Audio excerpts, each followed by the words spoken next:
Marcus Chen walked into the military store wearing an old, faded green jacket. The jacket looked worn out, with holes in the sleeves and patches you could barely see.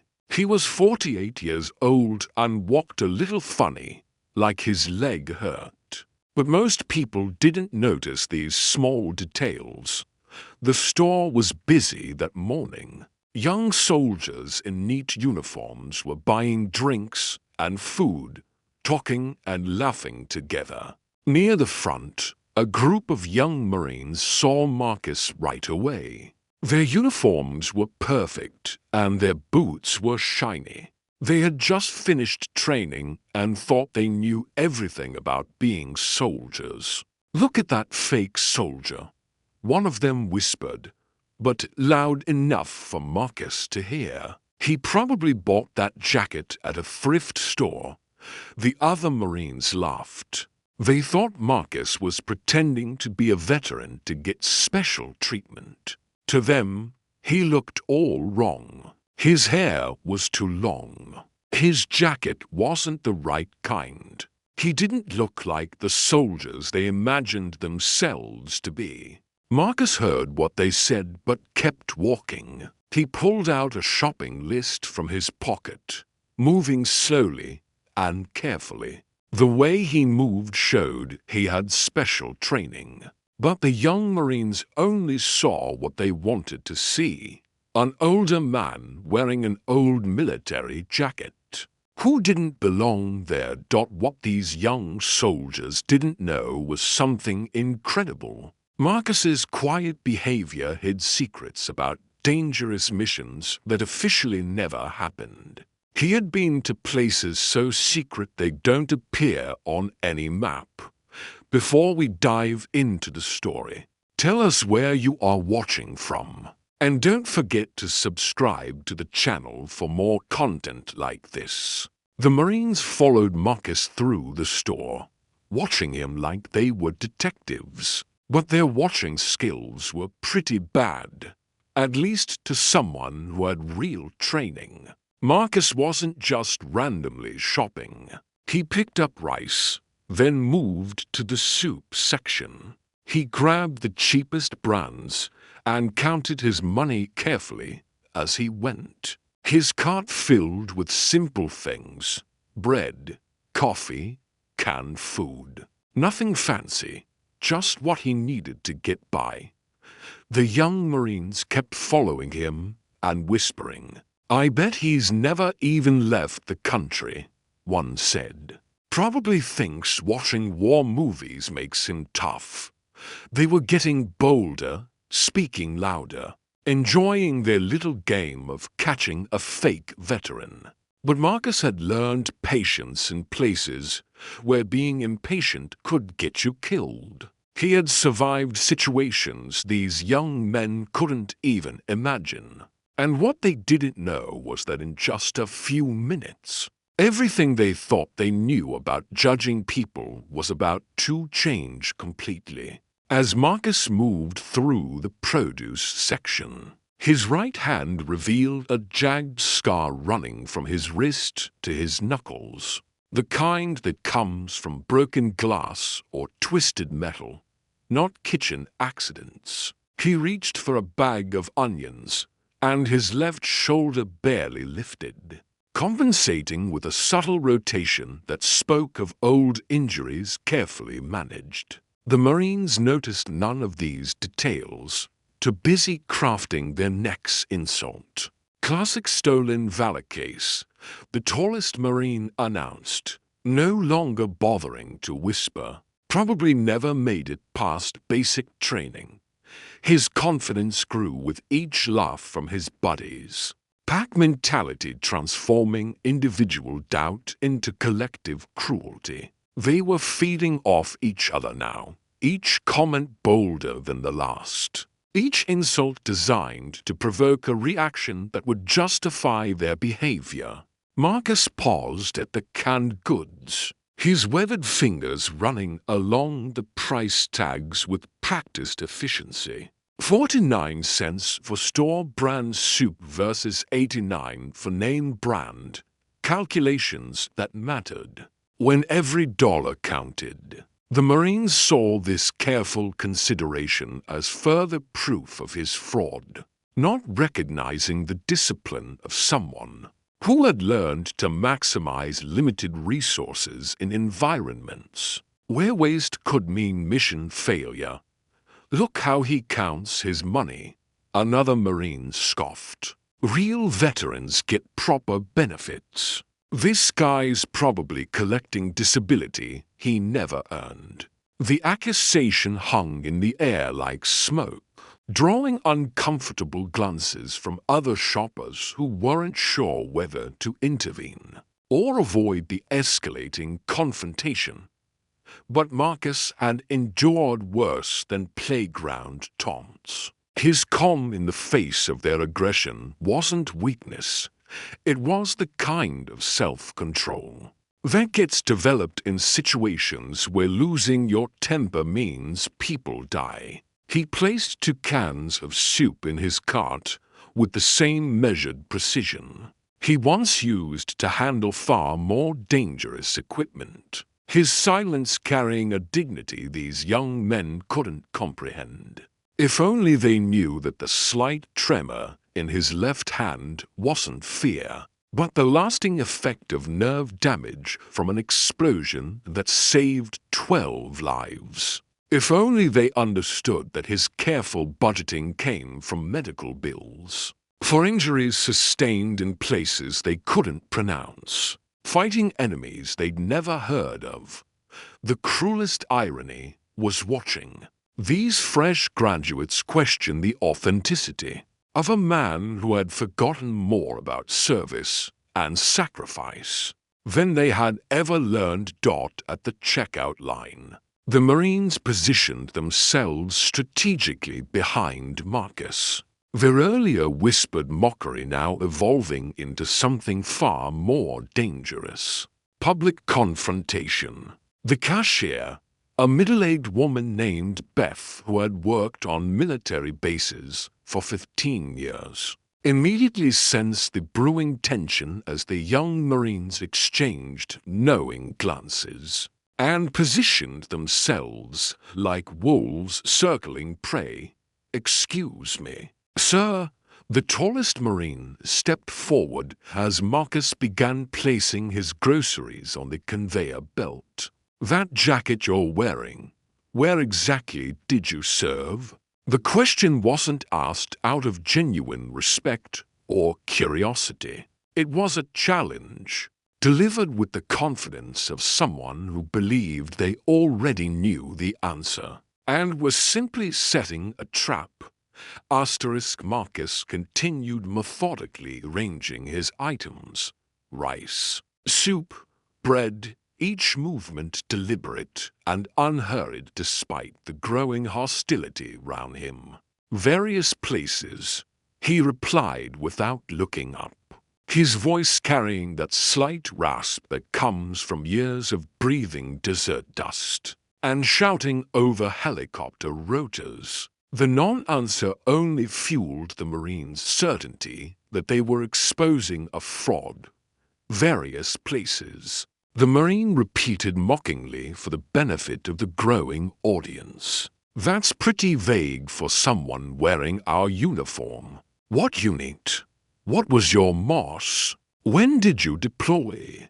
The rapid-fire questions were designed to expose what they assumed would be obvious ignorance. Each inquiry delivered with increasing aggression as other customers began pulling out phones and forming a loose circle round the unfolding drama. Beth looked nervously between Marcus and his accusers, recognizing that her routine checkout was becoming something much more serious. "Sir, I'm going to need to see some military identification," she said, trying to follow protocol while diffusing the situation. The request seemed reasonable enough, but it only emboldened the Marines, who were now certain they were about to witness the complete exposure of a stolen valor case for the first time since entering the store. Marcus looked directly at his accusers, his eyes dark, steady, and remarkably calm under the circumstances, held something these young Marines had never encountered in their brief military careers. Without breaking eye contact, he reached into an inner pocket of his worn jacket and produced a card. That looked nothing like the standard military identification they expected to see triumphantly rejected. The card was thicker than normal military ID, with unusual markings and text that seemed to shimmer slightly under the fluorescent lights. Beth took it hesitantly, her confusion evident as she tried to process what she was seeing. The format was completely unfamiliar, the issuing authority unclear. Even the photo looked different from standard military documentation. Then something happened that would change everything. The automatic doors slid open with their familiar mechanical hiss, and Lieutenant General Patricia Williams stepped into the commissary with the bearing of someone who had commanded troops in 3 different theaters of war. Her aide walked respectfully to steps behind, carrying a briefcase and checking his watch. They had exactly 12 minutes before her next briefing with the Joint Chiefs. At 54, General Williams carried herself with the kind of presence that made even seasoned colonels straighten their shoulders unconsciously. Her routine security assessment began immediately, scanning faces, noting exits, cataloging potential threats with the automatic precision of someone who had survived too many close calls to ever truly relax. The crowd gathered around the checkout caught her attention first, the raised voices and obvious tension triggering her threat detection instincts. Young Marines confronting a civilian, probably another stolen valor situation. That would require her intervention and paperwork she didn't have time for. She was already planning her approach, formulating the brief but firm words that would disperse the crowd and restore order, when her gaze swept across the man at the center of the confrontation. Her eyes moved from his weathered face to his worn jacket, conducting the same automatic assessment she applied to everyone in her vicinity. Then her gaze stopped dead on his left sleeve. There, so faded it was barely more than a shadow against the worn fabric, was a patch that made her blood freeze in her veins. Most people would see nothing. The years had rendered it nearly invisible, reduced to the faintest outline that could easily be mistaken for a stain or fabric wear. But General Williams knew exactly what she was looking at because she had seen that exact insignia in classified briefings that existed in files most people would never know about. Her aide noticed her sudden stillness first, turning to follow her line of sight with growing concern. "General?" he asked quietly, but she held up one finger in the universal military signal for silence. The conversation around the checkout continued, accusations flying, voices rising, the situation escalating toward the kind of public spectacle that would require damage control. But General Williams heard none of it. She was staring at a ghost, at a symbol from operations so classified that their very existence was compartmentalized. Beyond normal security clearances, the patch belonged to a unit that had officially never existed, whose members had no service records, whose missions had never happened in any official capacity. She had encountered them exactly once, in circumstances she still couldn't discuss even in her own classified memoirs. Without a word to her aid, General Williams walked directly toward the crowd, her movement cutting through the chaos with the authority of absolute rank. The young Marines were so focused on their verbal assault that they didn't notice her approach until she was close enough to read the name tag on Marcus's jacket, the one detail that had somehow survived the years of wear.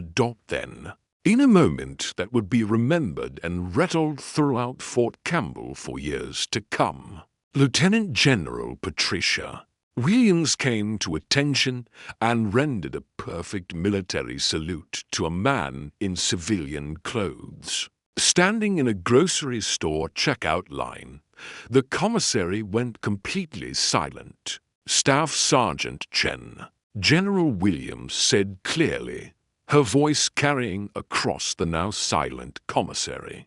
Delta Force, Operation Granite Shield.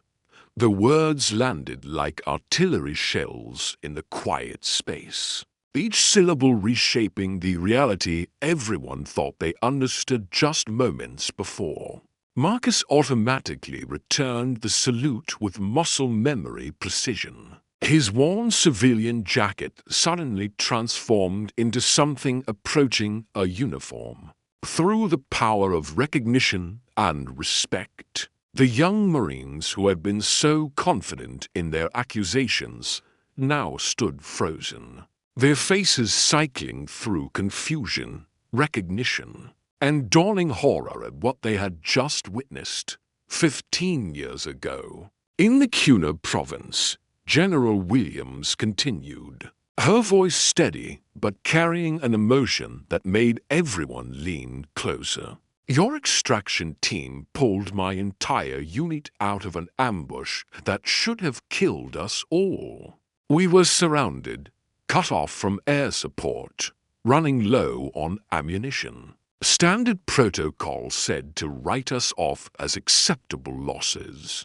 The commissary had become a cathedral of silence, broken only by the general's testimony. Other shoppers had stopped their conversations entirely, sensing they were witnessing something extraordinary, something that would be talked about for years to come in the kind of hushed, reverent tones reserved for genuine heroism.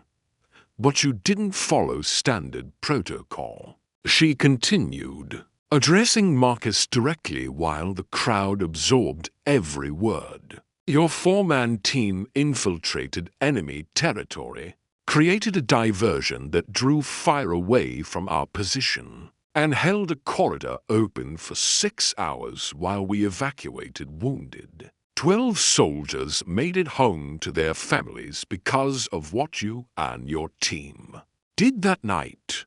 The tallest Marine, the one who had been most vocal in his accusations, looked like he wanted the floor to open and swallow him whole. His perfectly pressed uniform suddenly felt like a costume compared to Marcus's faded jacket, which now revealed itself as the uniform of someone who had earned every thread through blood and sacrifice. The Purple Heart he carries, General Williams said, glancing at the stunned Marines, was awarded for wounds sustained during that extraction. Shrapnel from an IED that detonated while he was covering our retreat. He spent 8 months in Walter Reed, learning to walk again. She paused, letting the weight of that information settle over the crowd. His service record is classified at levels most of you don't even know exist, because the missions he completed were too sensitive for official recognition. The irony was crushing.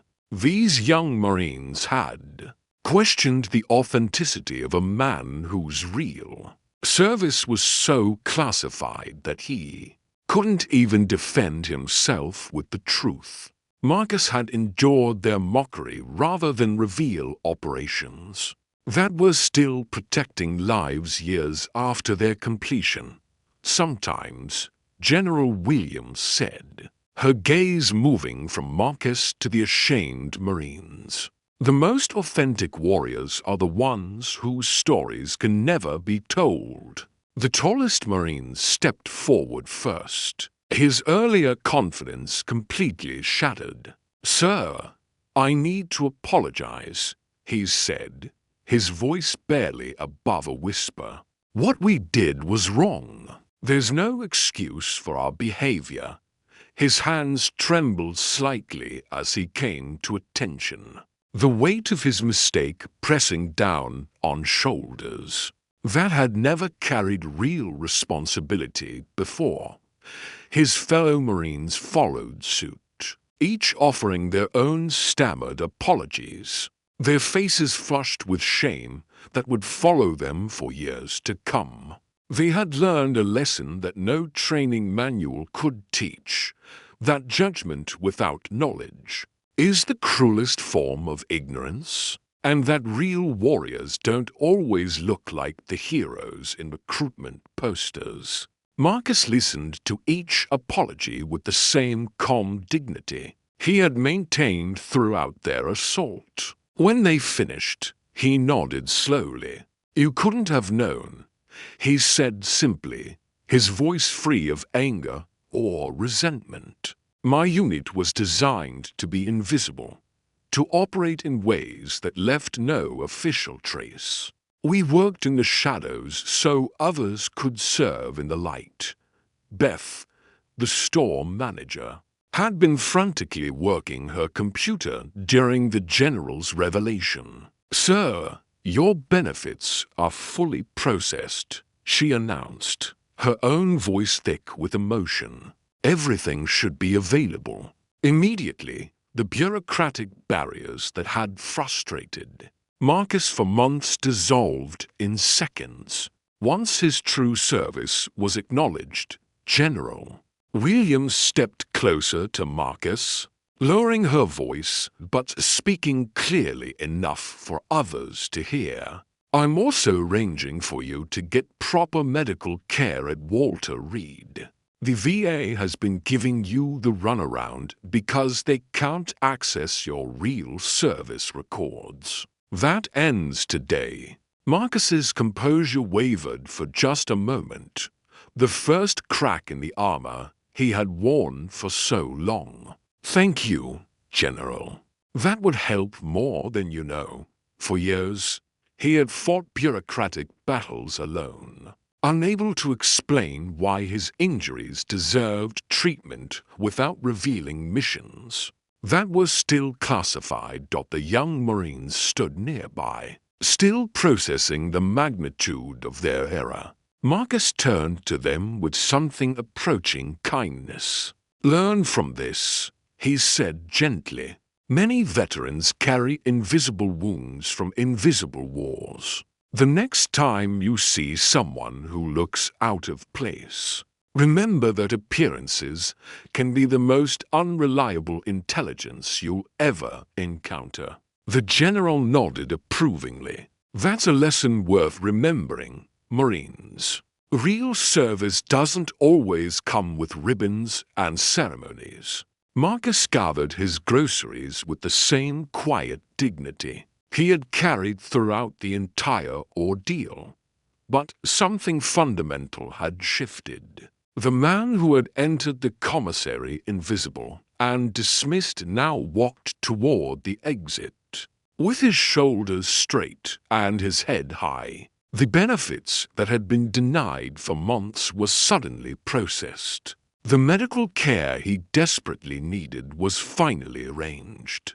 Most importantly, his service, hidden for so long in classified files, was now acknowledged by those who mattered. 3 months later, Marcus returned to that same commissary, but this time he wasn't alone. Walking beside him was a young veteran, recently discharged and struggling with his own transition to civilian life. Marcus had become something he never expected: a mentor to those who found themselves caught between two worlds, helping them navigate the invisible battles that continue long after the visible wars end.